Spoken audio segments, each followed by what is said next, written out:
जहाँ किसी भी देश के सैनिक उस देश की शान होते हैं और होने भी चाहिए। हमारे देश की सेना का दुनिया में डंका है, लेकिन हमारे देश में समय समय पर कुछ ऐसी घटनाएं हो जाती हैं जो देश को शर्मसार करने के साथ साथ उस सैनिक के मनोबल को गिराने का काम करती हैं। जी हाँ, ऐसी ही घटना फरीदाबाद से गुजरते हुए केजीपी पेरिफेरल एक्सप्रेसवे पर हुई, जहां छायासा टोल नाके पर टोल कर्मियों द्वारा सेना में कार्यरत हवलदार मोहन पाल सिंह और सिपाही मोनू सिंह बुरी तरह पिटाई करवाई गई। जब इन दोनों सैनिकों ने अपना परिचय पत्र दिखाते हुए कहा कि उनके लिए टोल एक्सेप्ट है, तो नाका कर्मी सुनकर बिफर पड़े और उन्होंने 10-12 लोगों को बुलाकर इन दोनों सैनिक भाइयों को बहुत मारा, जबकि इन्होंने 90 रुपये की पर्ची कटा दी थी। इन घायल सैनिकों ने अपना इलाज बल्लभगढ़ के एक अस्पताल में करवाया। इस मामले की शिकायत दोषी कर्मियों के खिलाफ छायासा थाना में दर्ज कराई गई, लेकिन अभी दोषियों के खिलाफ कोई कार्रवाई नहीं हुई है। इसे लेकर अखिल भारतीय पूर्व सैनिक परिषद के राष्ट्रीय अध्यक्ष और परिषद की हरियाणा यूनिट ने आपत्ति दर्ज कराई है।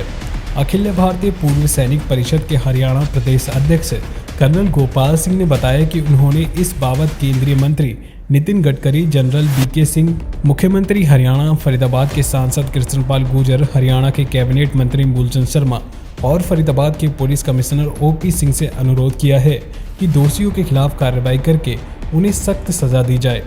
कर्नल गोपाल सिंह ने बताया कि पहले भी इस तरह की घटनाएं सैनिकों और पूर्व सैनिकों के साथ अलग अलग जगहों पर हुई है। क्या ये घटनाएं किसी साजिश का हिस्सा तो नहीं?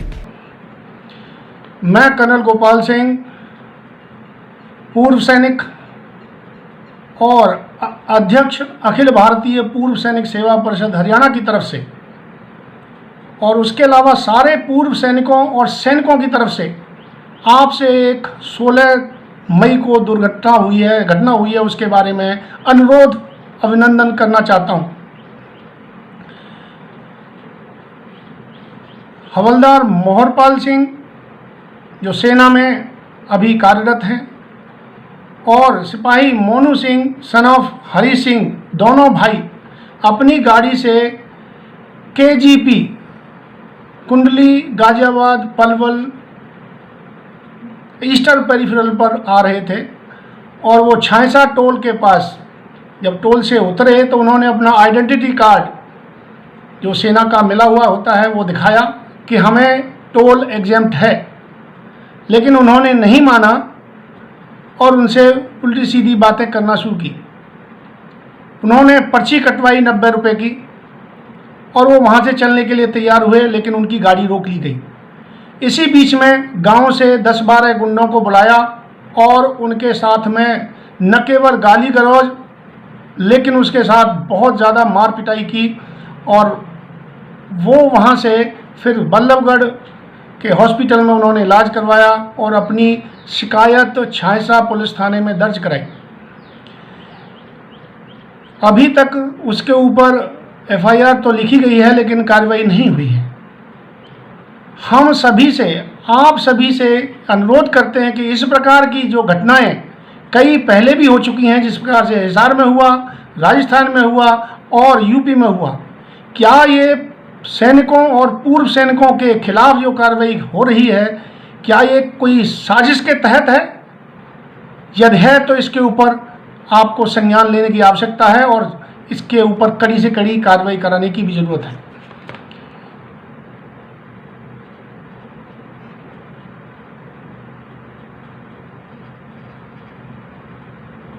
Section 3A of the Indian Toll Army and Air Force Act 1901 provides toll exemption to all personnel of regular forces without the requirement of being on duty, whereas Section 3B provides toll exemption to territorial army and NCC personnel when on duty. It means फौजी यदि service में होते हुए वो duty पर है या of duty है, उसको टोल एग्जेम्पशन है। यदि इसमें कहीं विपरीत विरोधाभास है तो माननीय मंत्री जी इसके ऊपर डिफेंस मिनिस्ट्री को बताएं, और जिससे कि जब जवान छुट्टी पर आता है तो उसके लीव सर्टिफिकेट में ये लिखा जाए कि टोल उसका एग्जेम्प्ट नहीं है या एग्जेम्प्ट है। लेकिन इस तरह की दुखद घटनाएं लगातार हो रही हैं, इसको संज्ञान में लिया जाए और इसके ऊपर त्वरित कार्रवाई कराई जाए और अपराधियों को सख्त से सख्त सजा दिलाई जाए, जिससे कि एक नसीब बने और लोग आगे इस तरह की कार्रवाई पुलिस यानी हमारे पूर्व सैनिकों के या सैनिकों के खिलाफ ना करें। ये हमारे सैनिकों का मनोबल गिराने के लिए और उनके साथ में इस तरह का दुर्व्यवहार करना किसी भी प्रकार से उचित नहीं है। हरियाणा के मुख्यमंत्री जी ने पिछली बार सभी को निर्देश दिया था लेटर के द्वारा कि यदि पुलिस में थाने में कोई शिकायत के लिए यदि फौजी आता है या एक्स सर्विसमैन आता है तो उसको बड़े आदर सम्मान से उसकी बात सुनी जाए, ना कि उसको प्रताड़ना की जाए। लेकिन यहाँ टोल के ऊपर ये तमाम ऐसी कार्रवाई हुई हैं, उनके ऊपर ये संज्ञान लें और आगे ऐसी कोई घटना ना घटे उसके लिए कार्रवाई करें और इनको सख्त से सख्त सजा और दंडित किया जाए।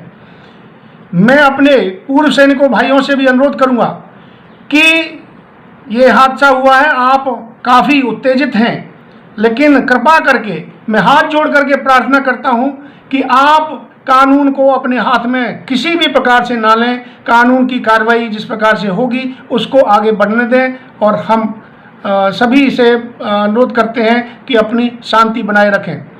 इन्हीं शब्दों के साथ मैं कर्नल गोपाल सिंह सभी का आभार प्रकट करते हुए आपको धन्यवाद करता हूं और फिर अनुरोध करता हूं कि आप इसको संज्ञान में लेते हुए इसके ऊपर कार्रवाई करेंगे। जय हिंद, जय भारत। सबसे पहले खबरें देखने के लिए हमारे चैनल को सब्सक्राइब करें और लाइक करें।